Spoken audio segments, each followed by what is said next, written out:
My dear students, आज हम लोग कॉरपोरेट अकाउंटिंग जो कि बीकॉम ऑनर्स सेमेस्टर 4 का कोर पेपर 9 है उसको उस पे एक इम्पॉर्टेंट काम करने जा रहे हैं। My dear students, I am doctor Kumar A.N. Shahdeo, HOD commerce, Marwari college Ranchi, a constituent and autonomous unit of Ranchi university Ranchi. आज हम लोग डिबेंचर्स पे काम करेंगे, issue of debentures.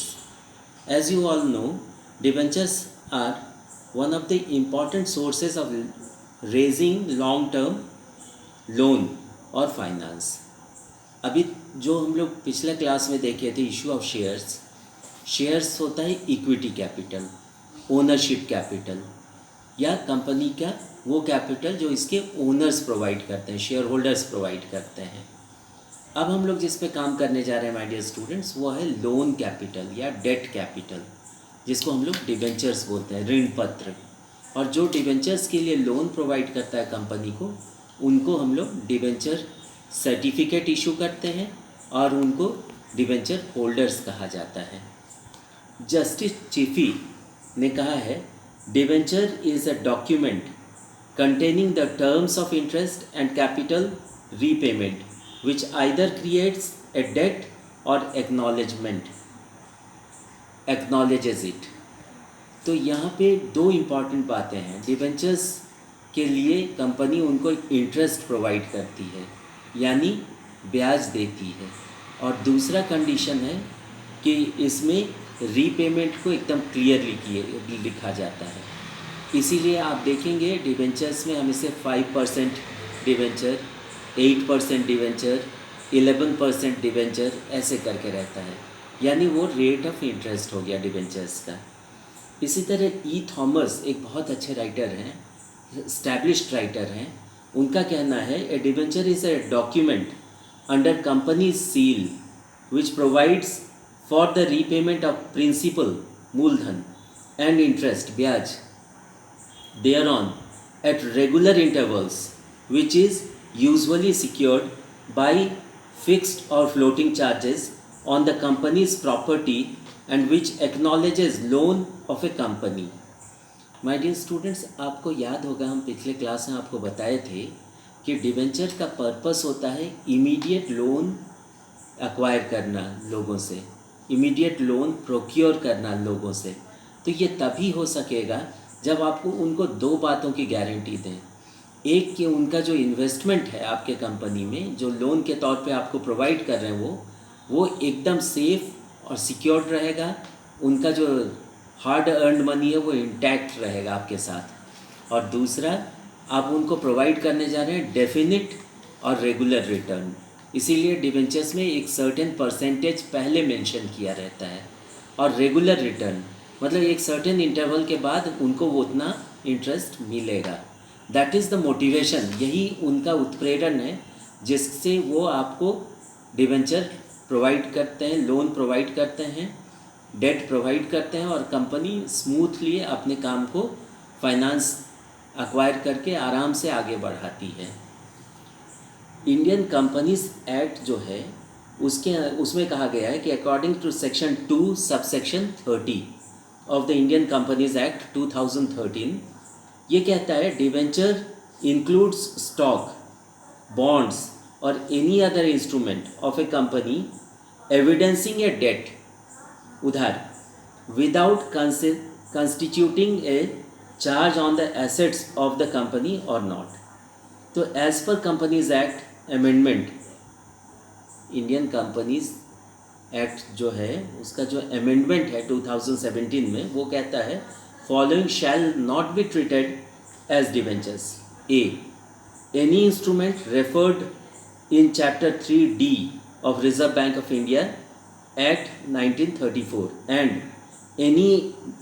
B, any other instrument which has been prescribed by the central government after consultation with Reserve Bank of India issued by a company।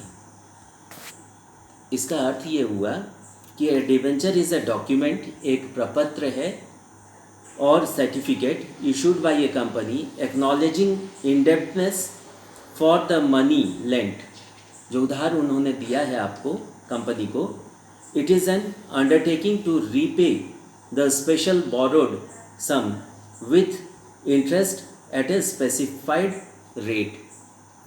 ये बहुत आसान तरीका से टॉपहम ने इसे समझाया है डिबेंचर्स क्या होता है। टॉपहम का कहना है document given to the holder by company as acknowledgement of loan is known as debentures. तो ये इमीडिएट लाइफलाइन प्रोवाइड करता है कंपनी को कैपिटल के तौर पे, लोन कैपिटल के तौर पे, और ये बहुत कन्वीनियंट और इजी होता है, इसलिए ये बहुत popular form of long term loan है या डेट है। My dear students, issue of debentures में जैसे आप लोग इशू ऑफ शेयर्स में पढ़े हैं कि डिबेंचर्स में बी इशूड एट पार मतलब फेस वैल्यू में, एट प्रीमियम मतलब कुछ ऊपर वैल्यू में, एट डिस्काउंट मतलब कुछ कम वैल्यू में, तीनों तरह से इशू होता है। यहाँ हम लोग एक केस ले रहे हैं इसको समझाने के लिए, एक इंस्टेंस के तौर पे, डिबेंचर्स इशूड एट पार या एट फेस वैल्यू। एक क्वेश्चन है, देखिए आप, Shiva company limited issued 10,000 8% debentures of ₹10 each, payable as follows. तो जैसे हम अभी बताए थे आपको कि डिबेंचर के पहले एक परसेंटेज मेंशन किया रहता है, ये रेट ऑफ इंटरेस्ट हो गया 8% डिबेंचर्स, तो इतना इंटरेस्ट मिलेगा इनको। As follows, ₹2 on application, ₹8 on allotment. All the debentures were applied for and allotted, all money due were received, pass necessary journal entries. My dear students, आप देखें यहाँ पे 10,000 डिबेंचर्स हम लोग इशू कर रहे हैं, 10 रुपये वाला, और एप्लीकेशन में मांग रहे हैं 2 रुपया करके एप्लीकेशन मनी। तो 10,000 इंटू 2 रुपया, आप देखिए यहाँ पे इतना आप एप्लीकेशन मनी मांग रहे हैं, मतलब 20,000 रुपया आप एप्लीकेशन के स्टेज में मांग रहे हैं, और 8 रुपया करके आप मांग रहे हैं 10,000 डिबेंचर्स पे अलॉटमेंट के स्टेज पे। तो ये हो गया 80,000 रुपया, यानी आप टोटल मांग रहे हैं 10 रुपया करके पर डिबेंचर, और टोटल अमाउंट आ रहा है 1,00,000 रुपये का। माय डियर स्टूडेंट्स, यहाँ आप देखें, पहला एंट्री होगा आपका जर्नल एंट्री, जो पहला होगा, जैसे नॉर्मल जर्नल एंट्रीज आप करते हैं वैसे ही यहाँ पे भी करना है आपको। ये जर्नल एंट्रीज हो गया आपका। ₹2 ऑन एप्लीकेशन आप मांगे हैं, और ये फुल्ली पेड है, यहाँ पे बोल रहा है all money due were received. तो पहले लोग अप्लाई जब करेंगे तब होगा bank account DR to 8% debenture application account. कितना मांग रहे हैं आप? 10,000 पे 2 रुपया करके, यानी 20,000 रुपीज़। यहाँ आप देखें कि bank account DR 20,000 rupees to 8% debenture application account 20,000 rupees. Narration होगा being debenture application money on 10,000 debentures at the rate of ₹2 per debenture received. यहाँ पे डिबेंचर मनी जब आपके पास आ गया एप्लीकेशन स्टेज में, तो इसको आप लोग कन्वर्ट कर देंगे डिबेंचर्स अकाउंट में। जैसे शेयर्स में होता है कि bank account DR to share application account, वैसे यहाँ पे होगा debenture bank account DR to 8% debenture application account, credit इसको किए। उसको नेक्स्ट स्टेज में जब उसको डिबेंचर में आप कन्वर्ट करने जा रहे हैं तब होगा 8% डिबेंचर एप्लीकेशन अकाउंट DR, यहाँ उसको क्रेडिट किए थे, नेक्स्ट एंट्री में डेबिट कर देंगे आप 8% debenture application account DR to 8% debentures account, to 8% debentures account. Narration होगा ये 20,000 रुपीज़ का। नरेशन होगा being debenture application money transferred to debenture account. अब हम लोग को मांगना है पब्लिक से, इन्वेस्टर्स से, डिबेंचर होल्डर्स से 8 रुपीज़ पर डिबेंचर अलॉटमेंट स्टेज में। और यहाँ बोलता है all the debentures were applied for and allotted.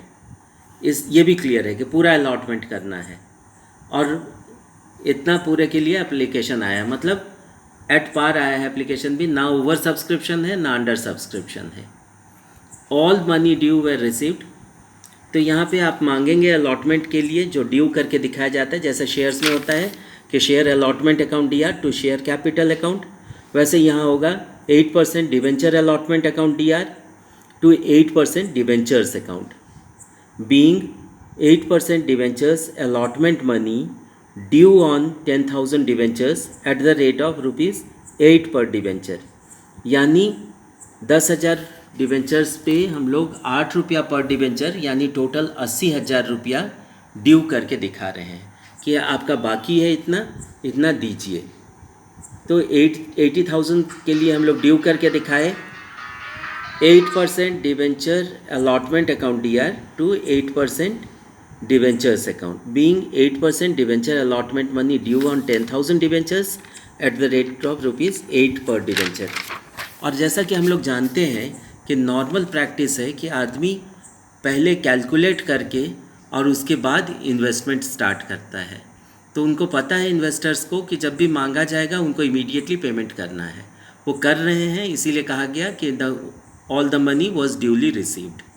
तो यहाँ 80,000 हम लोग मांगे थे डिवेंचर अलॉटमेंट के स्टेज में, वो पूरा का पूरा लोग दे दिए पैसा। Bank account DR to 8% debenture allotment account, यानी पैसा पूरा का पूरा अलॉटमेंट मनी कंपनी को मिल गया। नरेशन होगा being 8% debenture allotment money duly received, या इसको इस तरह से हम लोग बोल सकते हैं being 8% debenture allotment money received on 10,000 debentures at the rate of ₹8 per debenture, ये हम लोग को मिल चुका है। इस तरह से हम लोग देखते हैं कि इशू ऑफ डिवेंचर्स भी उसी तरह होता है जैसे इशू ऑफ शेयर्स होता है, और इसका एट पार हो सकता है, एट प्रीमियम हो सकता है, एट डिस्काउंट हो सकता है। ये फर्स्ट स्टेज है, डिवेंचर इशूड एट पार या at face value. I hope you must have understood the concept. Thank you very much. This is just an overview of the subject, overview of the topic, my dear students. और accountancy का rule है, जितना आप practice करेंगे, जितना deep में जाएंगे, उतना आपका कंसेप्ट क्लियर होता जाएगा। तो अभी जो स्टेज में आप लोग हैं, एग्जामिनेशन सामने है, तो अभी आपको खूब प्रैक्टिस करना है सारा न्यूमेरिकल्स का। Thank you very much and all the best.